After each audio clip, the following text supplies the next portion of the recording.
سنے کہ شاعر تھے یار ایک بڑے ہی عجیب سے، فن شاعری کا جن کو ملا تھا نصیب سے، قسمت کا ان کی آرو عجب ہی نظام تھا، پڑھنے لگے وہ پاس جو ان کے کلام تھا،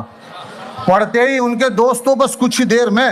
ایک لفظ دسترس تھا جو آیا تھا شعر میں، سن کر کے چند لوگ پریشان ہو گئے، اردو سے بے خبر تھے جو حیران ہو گئے،